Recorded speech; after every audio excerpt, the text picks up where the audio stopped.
Аймын деп аспа, ханмын деп таспа. 5 бөлім. Авторы Айдана Ізтілеуова. Достар, сіздерден аз ғана өтініш. Менің каналыма тіркеліп қойыңыздаршы. Мен алдағы уақытта көптеген қызықты аудио әңгімелер шығаратын боламын. Дәрігерлерге қараттық. Алайда беті бері қарайтын түрі жоқ. Ол ма? Сонымен қайтса мейлі ғой. Аяқ-қолына жаралар пайда болды.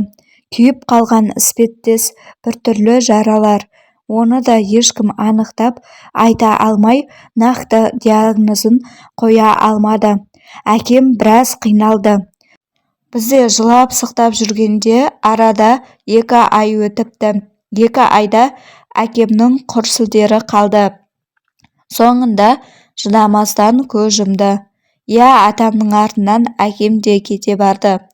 Біздің енді сенер ер азаматымыз қалмады.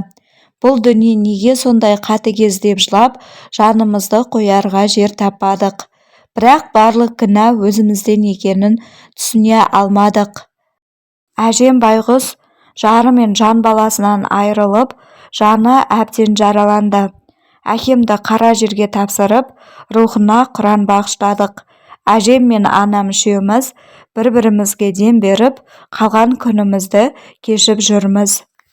Ақшаның ыңғайы болмаған соң, үйді де ішіндегі заттарын сатып, өзіміз жалдамалы пәтерде тұрдық. Әкем қайтқалы бизнеске сеніп қарар ешкім болмады. Бәрі әкемнің өлімін күтіп жүргендей, әкемнің 40-ы өтпей жатып, басты орынға талас болды. Қанша шешуге тырысқанмен шешілмеді.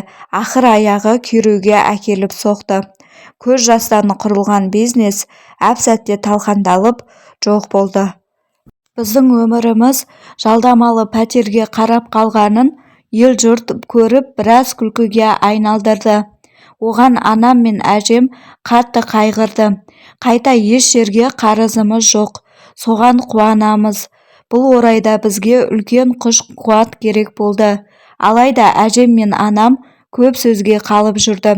Оған мен қатты қиналдым. Олар ұрысып өз жөн-жөнімен кетті. Ал мен болсам жалғыз қалғандай күй кештім. Расында мен жалғыз қалдым. Әжем мені алып қалды да анама, қайда кетсең онда кет. Сен өз-өзіңді асырай алмай отырғанда қызыңды қалай асырайсың деді.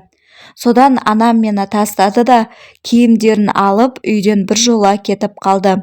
Үлкен қызбын ғой, анаммен кетіп қалуға әжемді қимаймын. Бағып өсірген осы әжем еді. Университетте оқып жүрдім. Үйге келгенде әжем теледидар көріп, үйдің көп тірлігіне араласпай жүрді. Келіп өз тамағымды өзім әзірлеп, өз кірімді өзім жуып жүрдім. Бірақ бұл ұзаққа созылмады. Әжем мені көрген сайын, кішкентай қыз емессің, үйде жейтін тамақ жоқ, жұмыс істеп ақша тап, қашанға бұлай жүреміз деді. Ол жайлы өзім де ойланып жүргенмін. Әжеме жәрдемдесейін деп үйге жақын жердегі тойханаға даяшы болып кірдім. Түнімен тойда даяшы болып, азанда оқуға барып, көп шаршадым. Әбден діңкем құрыды. Бірақ амал жоқ, ақша оңай жолмен келмейтінін түсініп, одан ары жұмыс жасай бердім. Бұрынғы көкіректік, менмендік бәрі де сонау балалық шақта қалғандай. Бір күні сондай бір жұмыс басты күндерде тойханада бұрынғы бала махаббатымды бағланды байқап қалғандай болдым. Иә, рас, оны көрдім.